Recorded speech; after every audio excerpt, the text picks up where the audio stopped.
What's up, guys? Richard here, back with another episode of the I Ching Oracle, the Cosmic Way.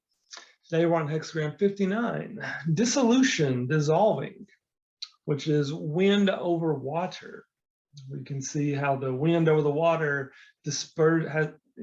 invokes the image of dispersing. The judgment, dissolving brings success. The king approaches his ancestral temple. It furthers one to cross the great water by being firmly correct. The sage has pointed to the main theme of this hexagram as dissolving one's attachment to the collective ego with the aid of the helper of dissolution. Differing types of ego elements require different treatments in order to free oneself of them.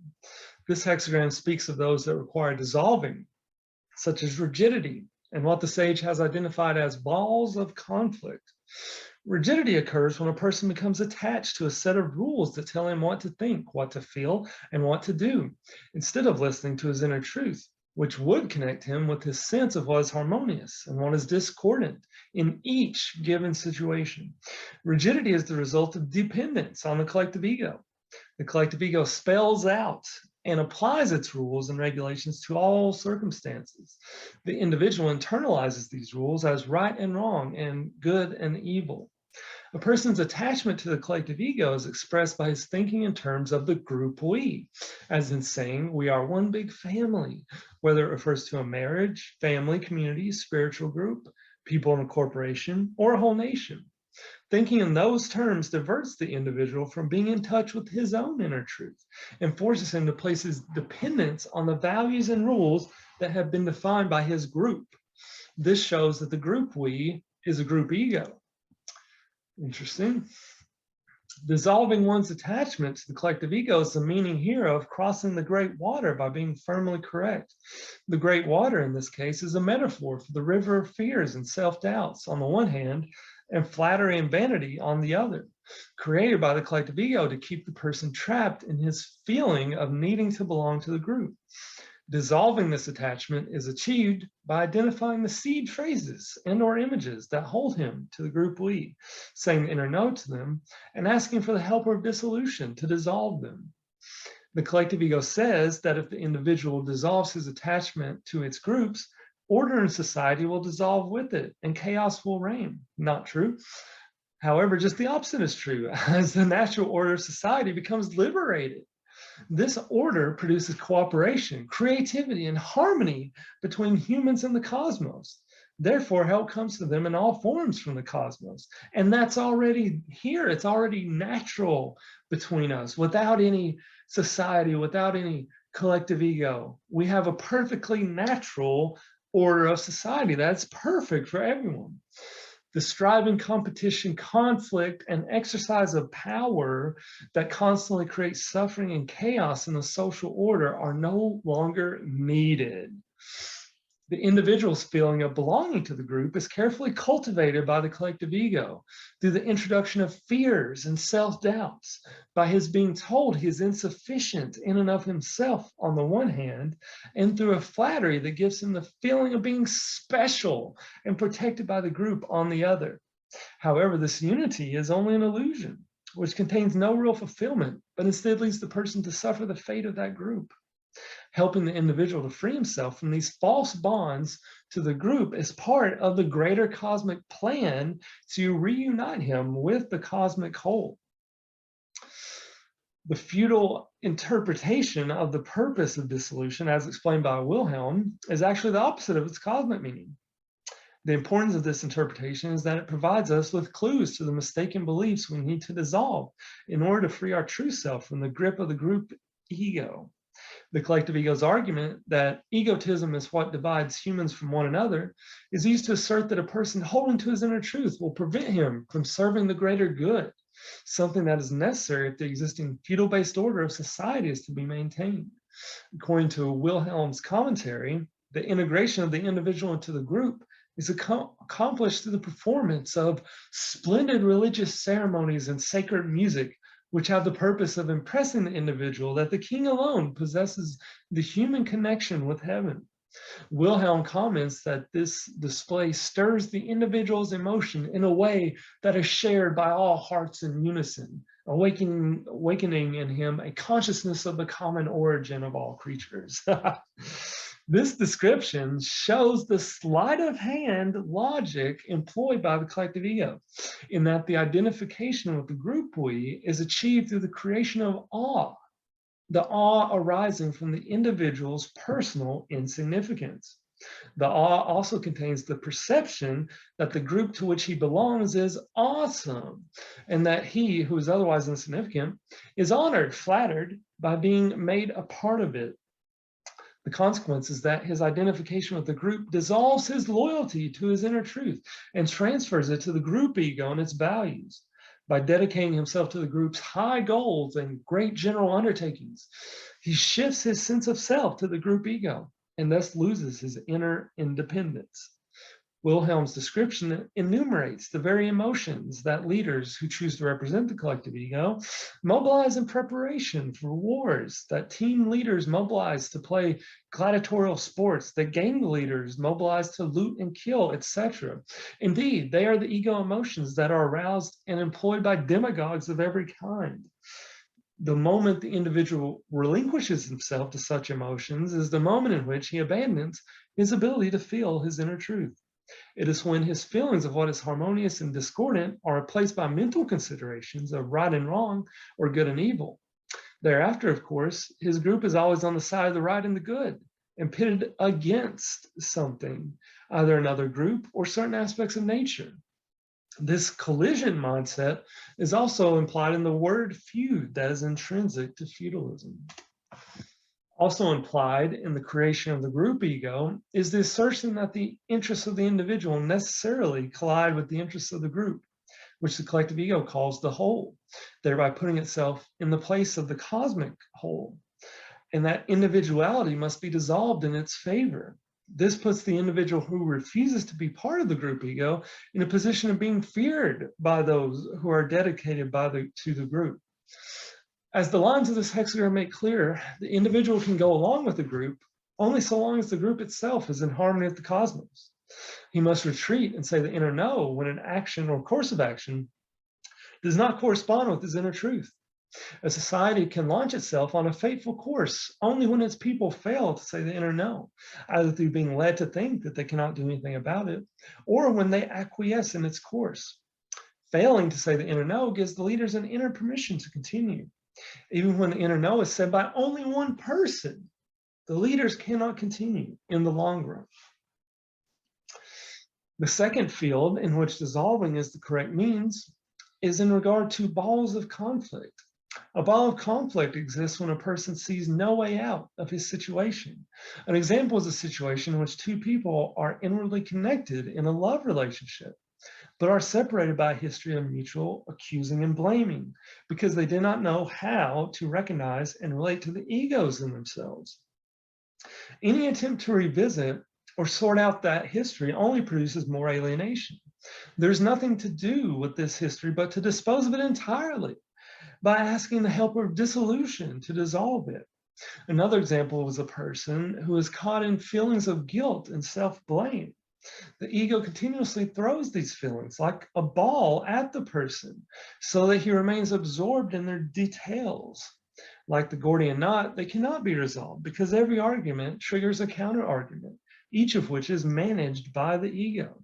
Dissolving, again, means turning the entire ball of conflict over to the helper of dissolution, after saying the inner no of the idea of trying to solve it.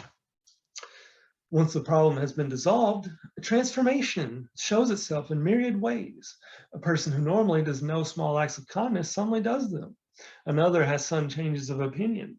Another will momentarily make a decision in accordance with his inner truth. Or the precise solution will come as a mind flash. In some, this momentary intervention in affairs by the helper of dissolution creates what people experience as sudden and unexpected help that comes from the unknown, and what people often call miracles, or the penetrating insights that are needed for the situation. The helper of dissolution also dissolves obstructions within the body, when the person rids himself of the ideas that have caused them. Among such obstructions are plaque in the veins and hardening of the arteries caused by self-blame, which in turn produces cholesterol. Spells connected with this hexagram have to do with the idea that to be true to oneself is identical with being selfish and betrays the interests of the group. Since these spells automatically include the guilt spell that accuses a person of being disloyal to the group if he follows his inner truth, the guilt spell must be extinguished first. Otherwise, it will reinstate the other spells taken away. Phrases that form spells are, you are selfish if you don't support your group. Loyalty to your family, country, class, race, etc. comes first. Loyalty requires personal sacrifice on behalf of your group. The guilt spell says you are guilty if your first loyalty is not to your group. Line 1, he brings help with the strength of a horse, good fortune.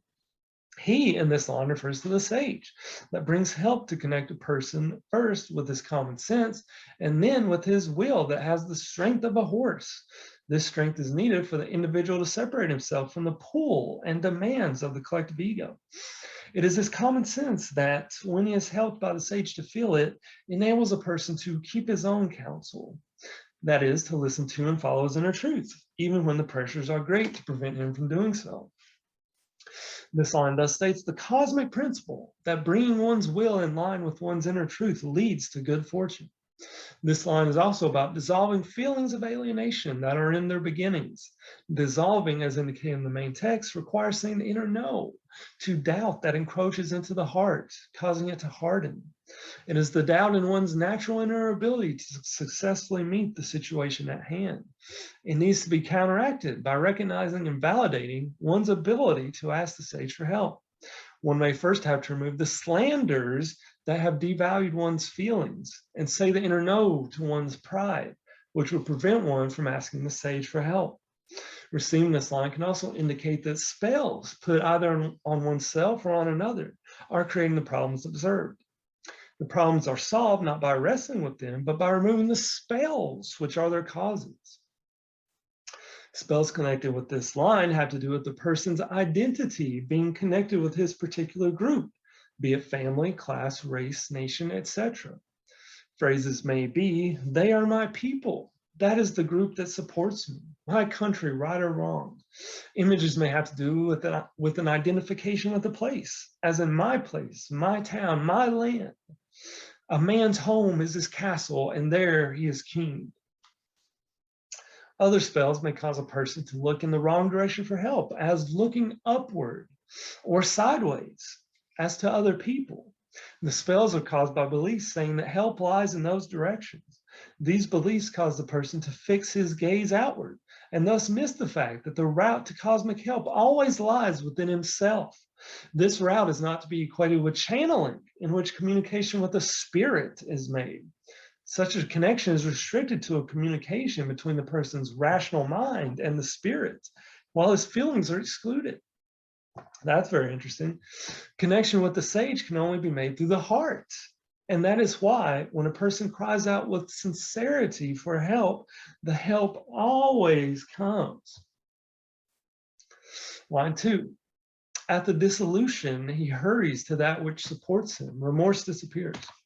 Dissolution here refers to a person who has been undertaking to free his true self, but upon being confronted with pressures from the collective ego, has either betrayed his integrity or is about to do so.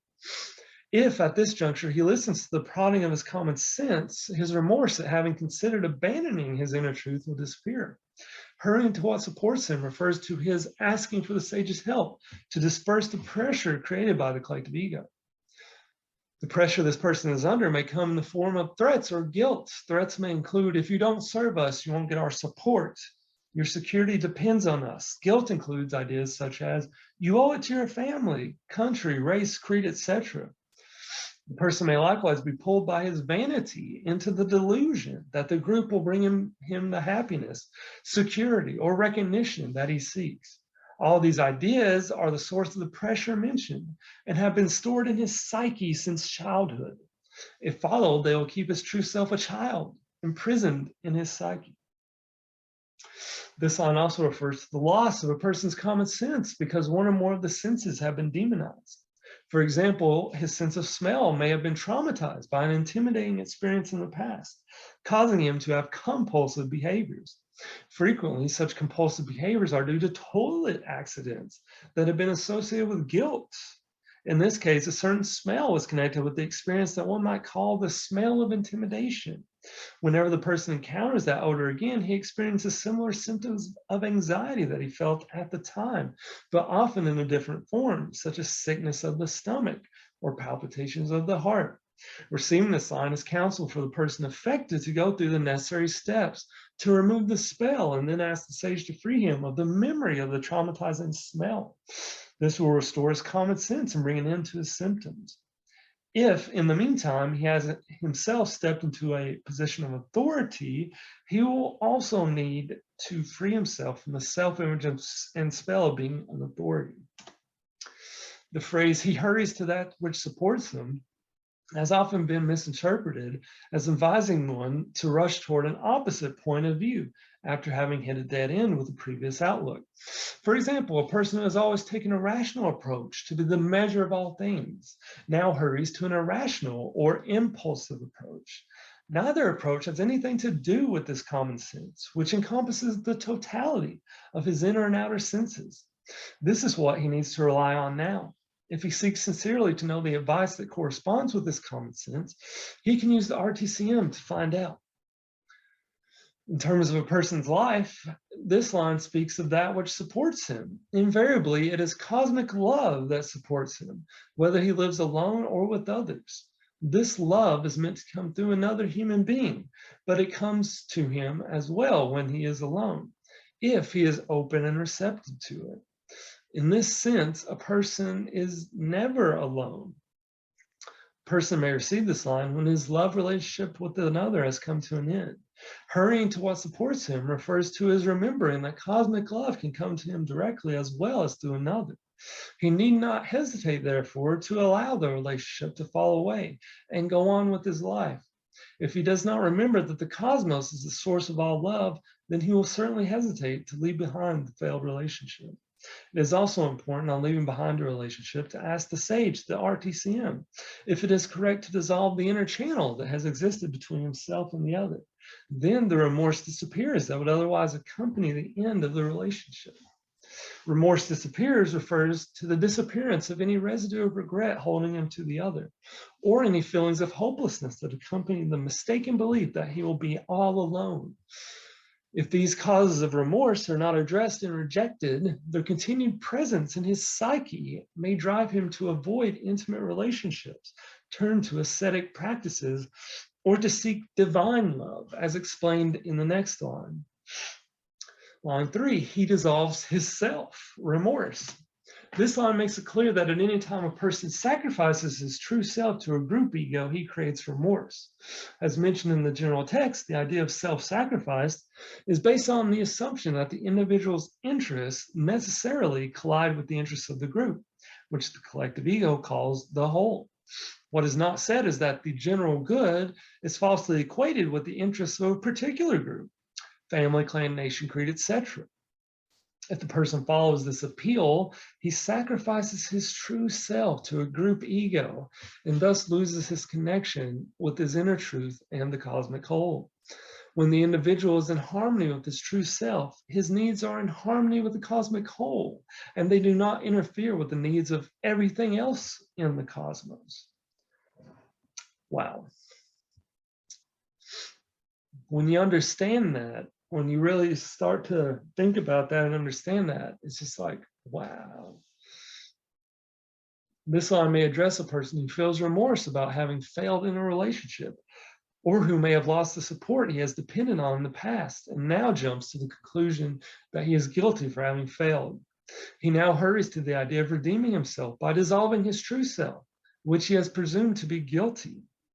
Being an ego idea, this is an attempt of the ego to dissolve, get rid of his true self. However, as guilt has no cosmic basis, there is no need for redemption.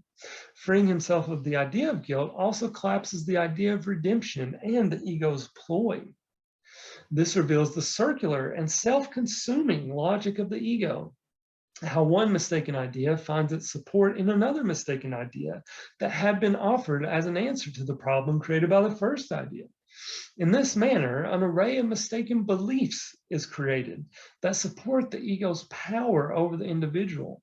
Another illustration of this mechanism is the false solution proposed by the ego for a person's hopelessness.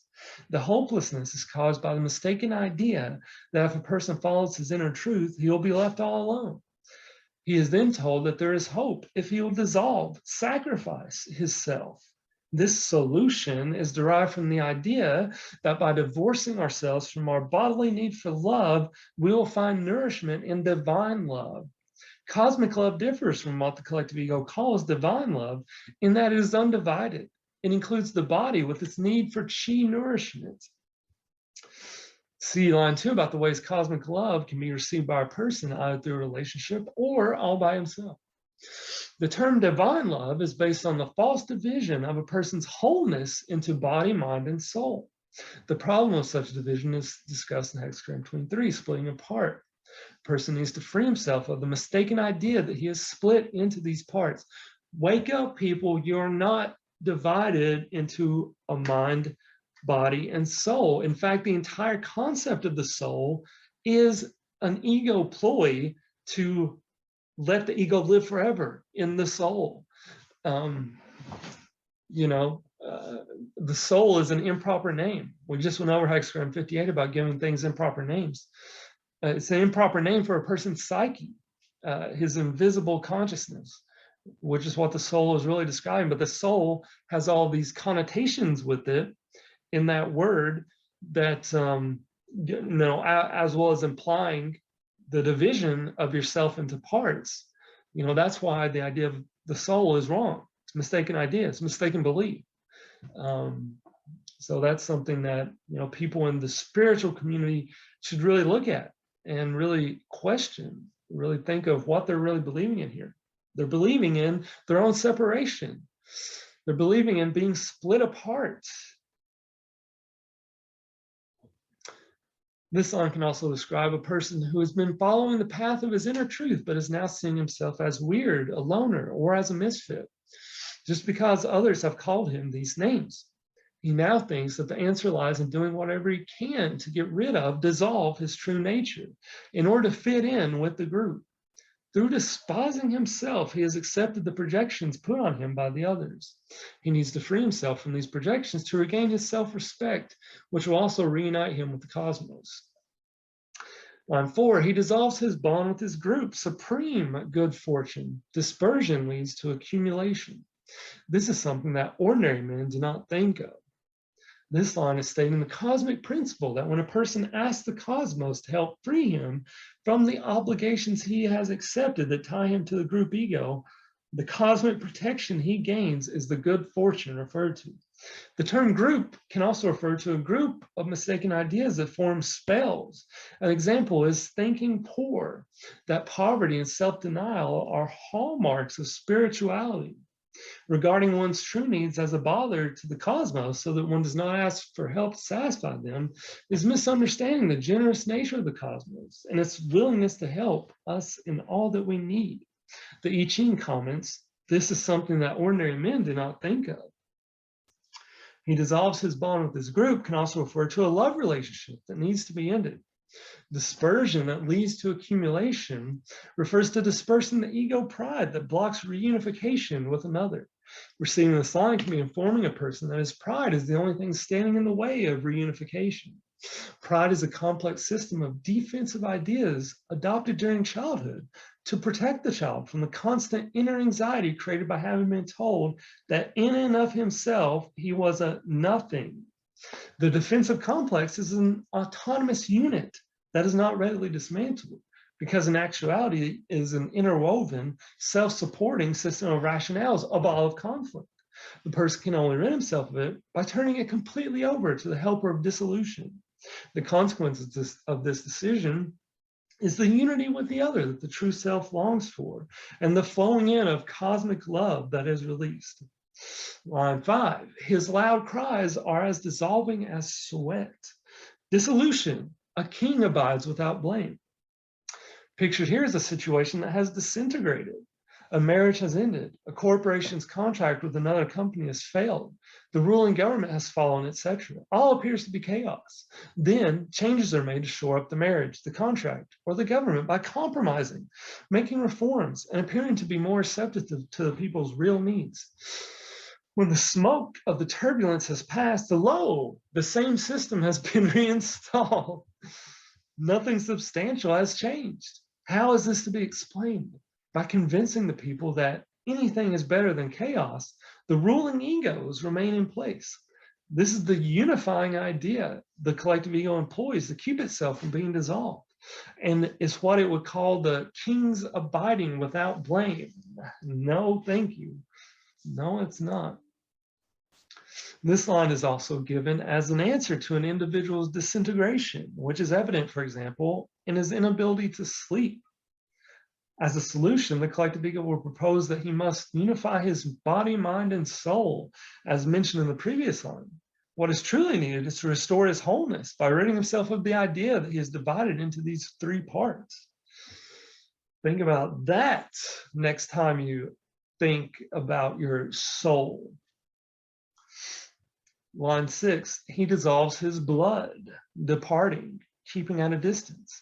Going out is without blame. This line is about dissolving hatred and other violent emotions that arise when someone is identified as a wrongdoer. If indulged in, these emotions would lead to bloodshed. A person is made aware that he needs to say the inner no to seeing the collective ego or his group, partner, etc., from which he wants to set himself apart as the locus of evil. Any opposition will only keep him attached. By distancing himself from accusing feelings, he avoids a worsening of the problem. If a person has regarded something or someone as the focal point of his or the public's problems, he needs to dissolve the spell he has created. This line also refers to a person's need to distance himself from thoughts that create despair, such as the thought that death is the end of life. Thanks so much for watching, guys. We're having a great time with this series. I absolutely love making these videos, and I'll see you again in the next one right there.